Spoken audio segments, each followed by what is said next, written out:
This is Daniel's Loud Cry, and we're here again this festive season where the world is now celebrating. And we are intending to bring into your notice certain facts in history. Therefore, be attentive to this time.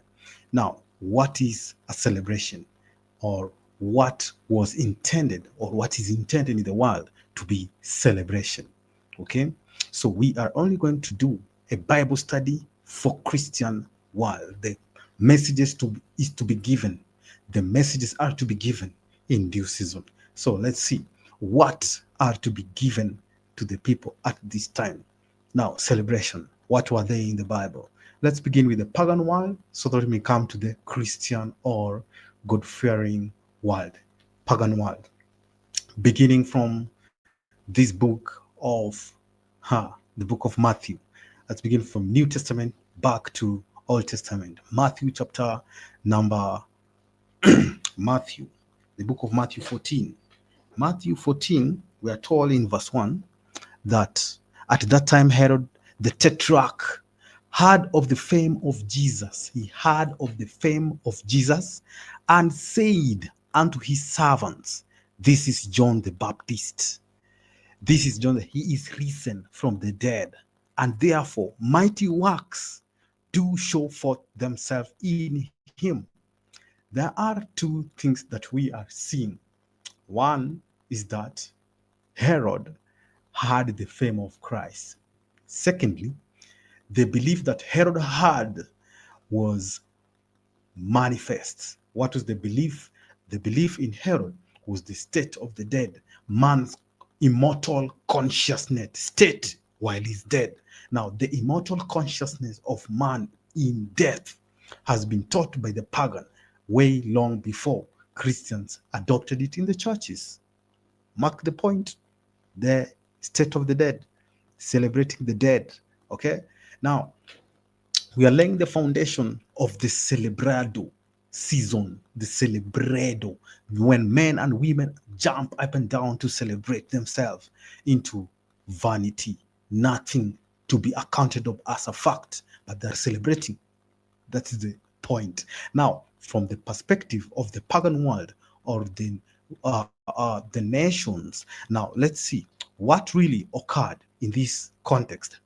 Herod the Tetrarch, remember that Herod wanted to kill Jesus, and Herod, this one, are two different Herods.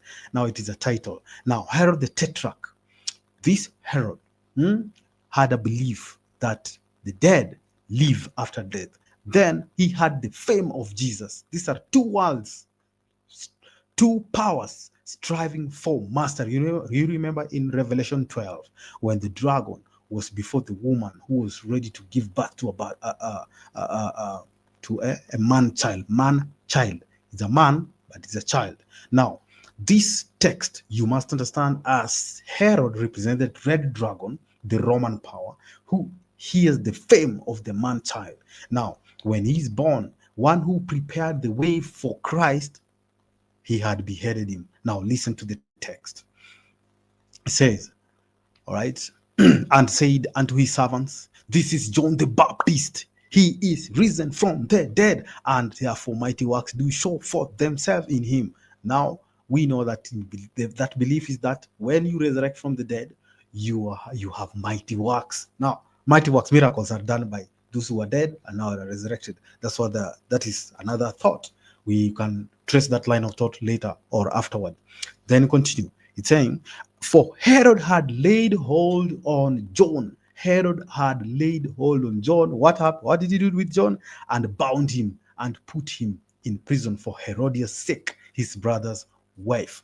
It is a common thing in the world of the pagan, where there is no law in matters of union, where couples are brought together in marriage by a solemn vow. These are things that are done in the pagan world. The pagan world do not respect the commandment, the sixth commandment that abhors uncleanness in marriage union. Now, this is what Herod wanted. He wanted the wife belonging to his own brother.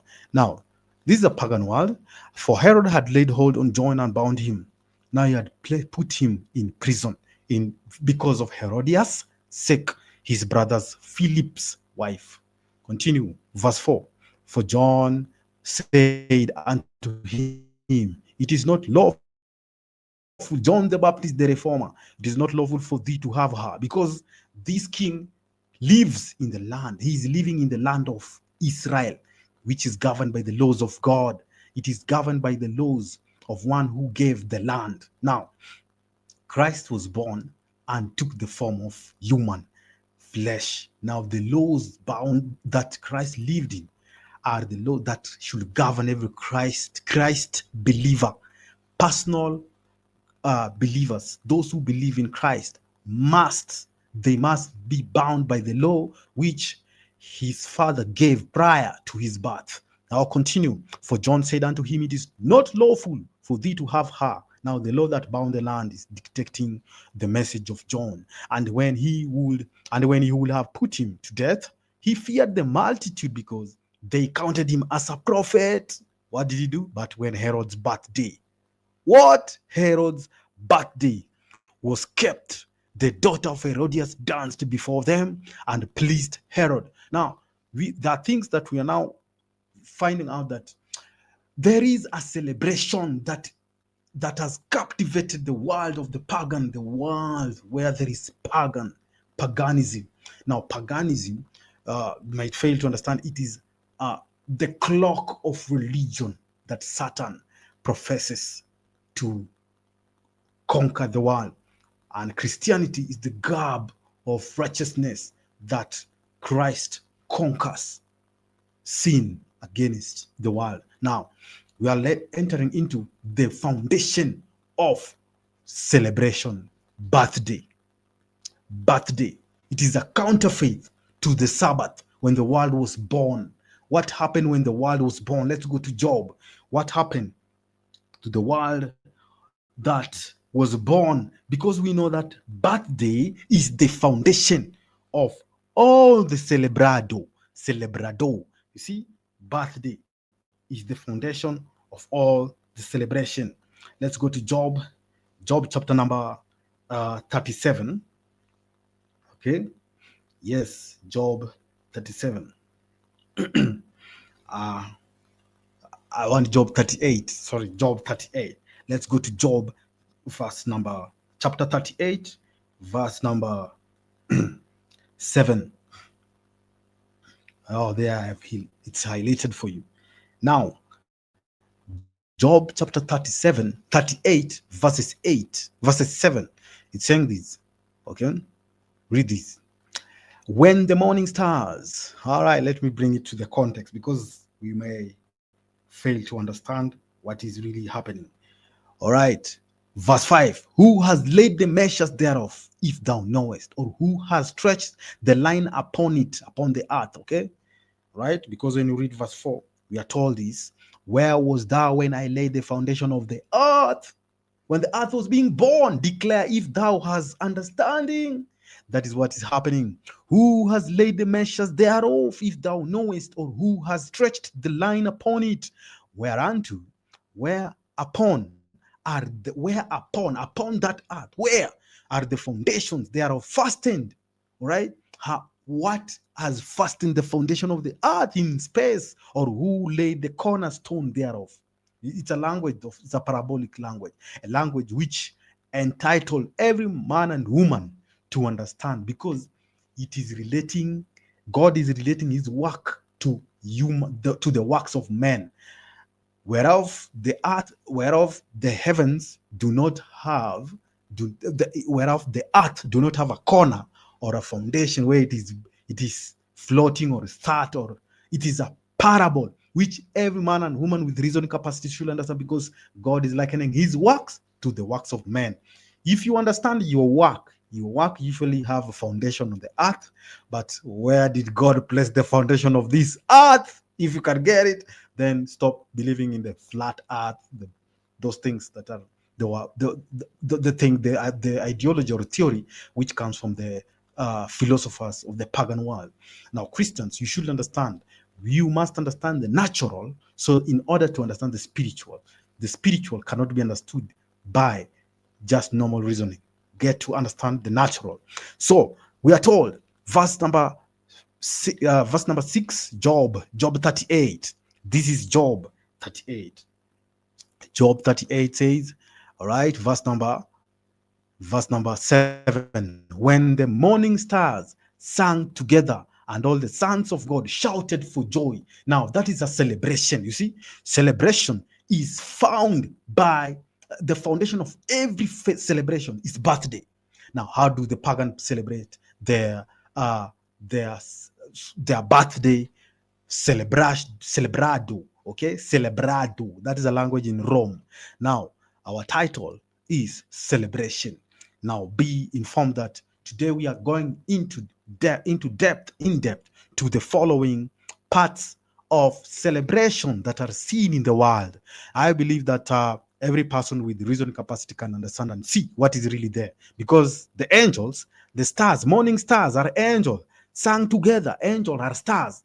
That's a parable. Angels, stars singing parables. Okay, they're singing together, and all the sons of God shouted for joy. What happened? Let's go to Genesis chapter number.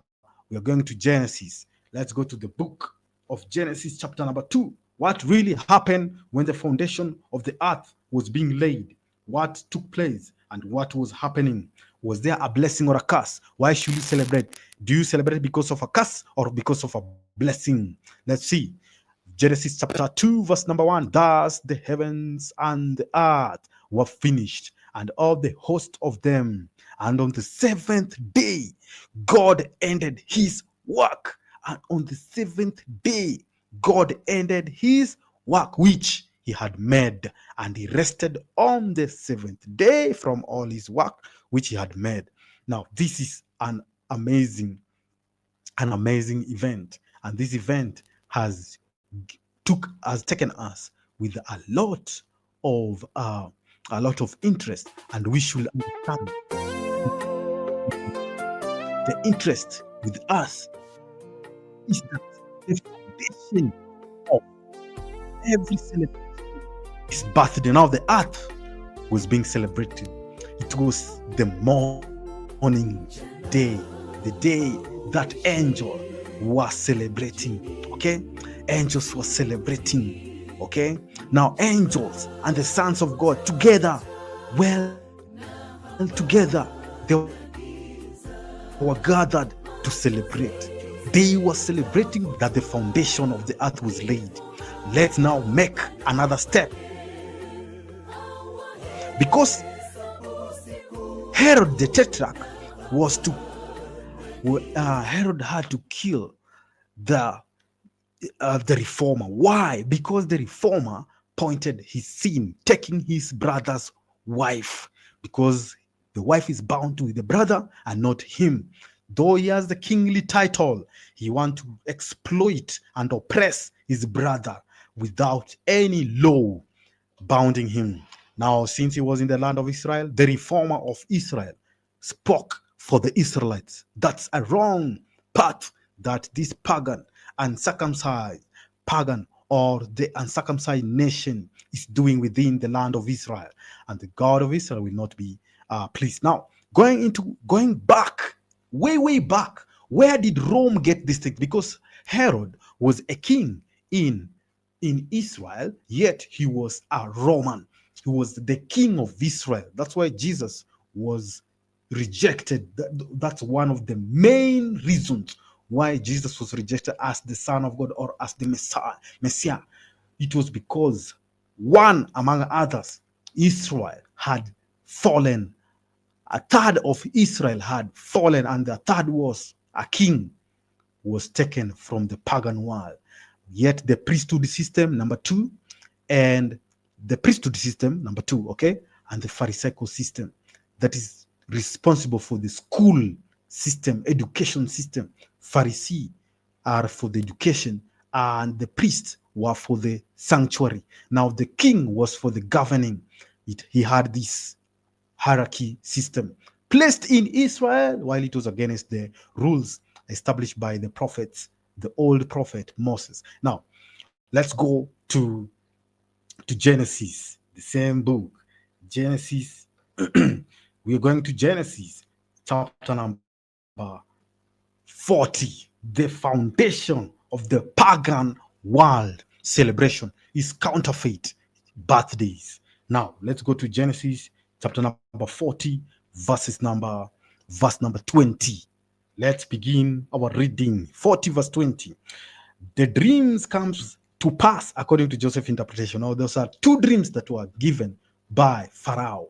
And Pharaoh gave these two dreams, intending to understand them, and intending, after understanding the second thing, to reward the interpreter. You see, rewarding the interpreter also was a pagan king practice when God will interpose in this world and bring his mighty power to manifest gloriously. These men and women could only reward the interpreter and bring to view God's works to men. When God will see the future of his people were in danger, those who did not believe in him and those who believe in him were all his people by creation and by redemption. He created them and he redeems them.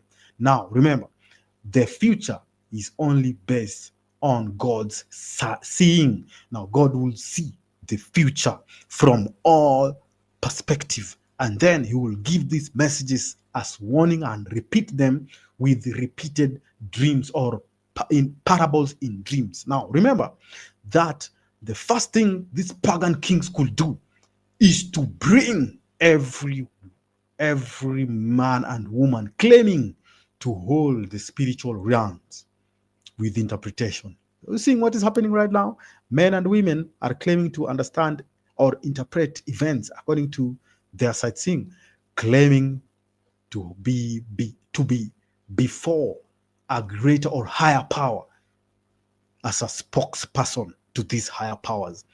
That is what is coming up. The stage is setting up for the pagan king, powerful kings, to come in stage of action. Christians, are you ready? Are you ready, my friends? This is coming to pass in our generation. I repeat, an omega, because Christ is saying he's the alpha and he's omega. He's coming back in the omega view, omega prophetic view, when men and women are claiming to possess a spiritual interpretation. Now, let's get into this and see the foundation of the pagans as well was rooted in birthday. And we want to see the chief celebration or the center of birthday celebration.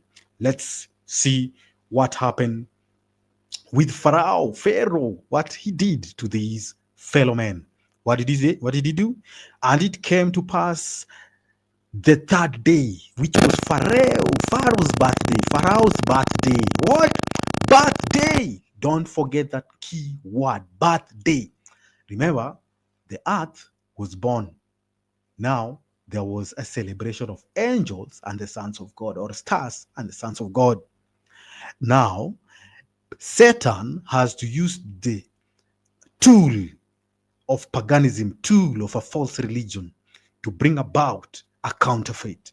It's like Satan is using this snake to bring lies into the world. Now, uses birthday, human birthday, instead of the earth birthday, which is the Sabbath, the seventh day creation, seventh day Sabbath, of seventh day of creation, the Sabbath. Instead of that, he removes that, then he exalts individual's birthday. Now, the king's birthday was celebrated by the whole nation. Now, going into it, and it came to pass the third day when was Pharaoh, which was Pharaoh's birthday, that he made a feast unto all his servants, and he lifted up the head of the chief butler. He lifted up the head of the chief butler and of the chief baker among his servants, and he restored the chief butler unto his butlership again, and he gave the cup into Pharaoh's hand. You see, so in this birthday, in this celebration, birthday as a foundation, we realize that there is death and there is a restoration of one part of service to the kingship, which is very manifest in every pagan power. Okay, that ruled in history. And today we must trace these things. Now, let's trace a little bit of what is happening today. Okay, let's go directly to the point where John is being killed. John is being killed. What happened? Okay, what happened? Now, I want us to stick closer to this study. These things need men and women who can view the spiritual things. First, there is a woman in Revelation 17 who is drinking from the cup of the wine of the blood of the saints. Okay, now if that is happening in the pagan world and the prophecy is prefiguring it as a woman drinking in the cup and the whole nation is drunk, are these things true? Let's read that text and then come to a conclusion, because we want bit by bit study so that we go to the next step. This is the foundation of this study. Don't forget to subscribe and follow these things. We're going to read them, and this time we have placed everything in position. May God keep us to the very end. Revelation chapter 18, there is an angel. Revelation 17 now, these 7 angels bearing the 7 vials of plagues. The ministry of destruction is preaching this. Listen, he's saying, and there came one of the 7 angels which had the 7 vials. Okay, the 7 vials, and talked with me, saying unto me, Come thither, I will show unto thee the judgment of the great whore that sitteth upon many waters, with whom the kings of the earth have committed fornication, and the inhabitants of the earth have been made drunk with the wine of her fornication. That is the point. With whom the kings of the earth have committed fornication, and the inhabitants of the earth have been made drunk with the wine of our fornication. And this time, as we are doing this study, I'm welcoming you or inviting you into a season of prayer. We are entering into a very tough conflict that is right before us. And I invite you to a season of prayer, enter into fasting and enter into prayer as the spirit needs prayer, which is the water to the soul. Prayer is the breath to the soul. Therefore, fasting is the exercise, gymnastics to the spiritual muscle, for you to exercise spiritual strength.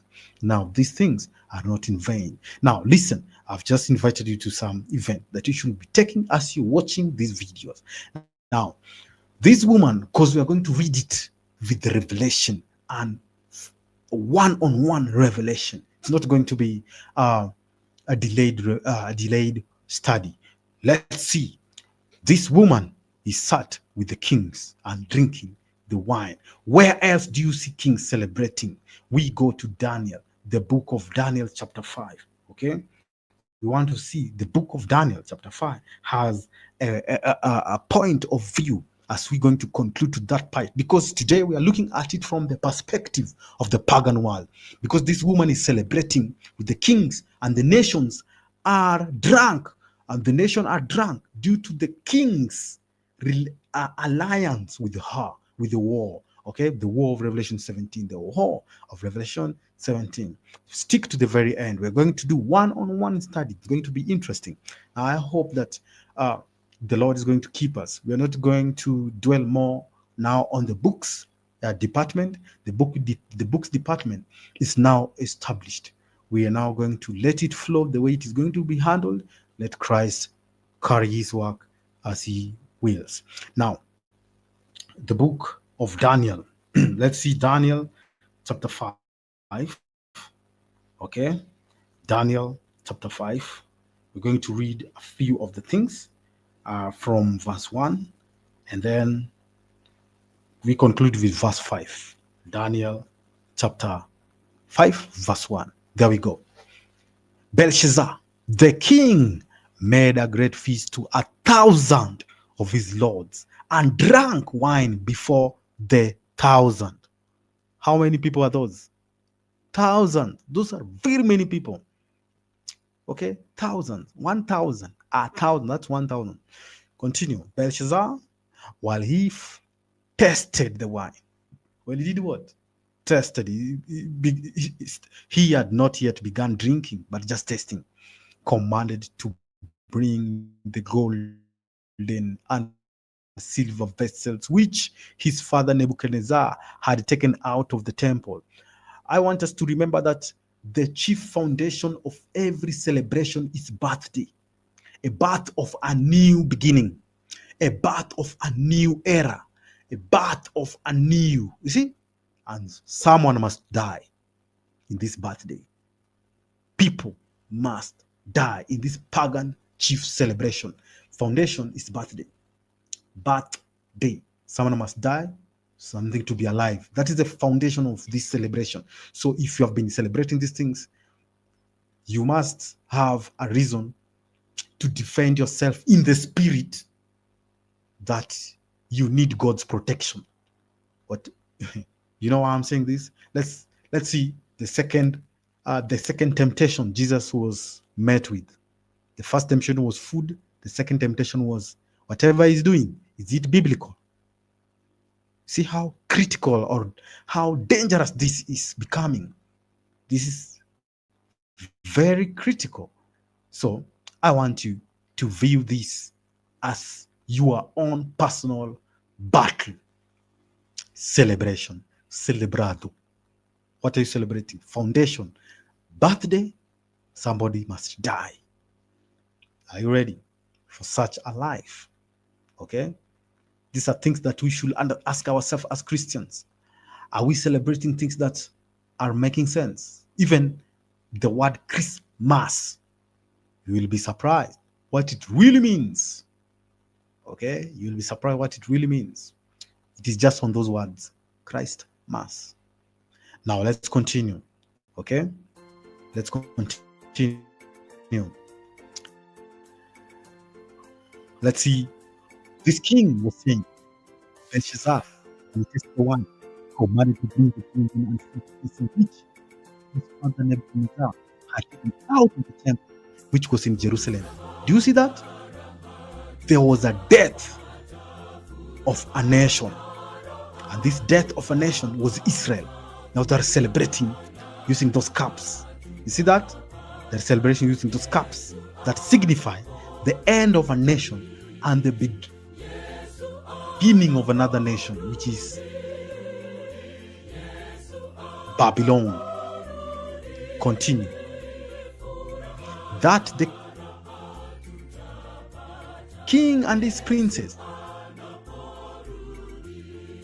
his wives and his concubines might drink therein. Sorry for that. Yes. Then they brought the golden vessel that were taken out of the temple of the house of God, which was at Jerusalem, and the king and his princes and his wives and his concubines drank in them. They drank wine and praised, this is the point, and praised the gods of gold and of silver and of brass. How many? Let's count them. And they drank wine, that is false teaching, and praised the gods of gold. One, the first god is number one, gold.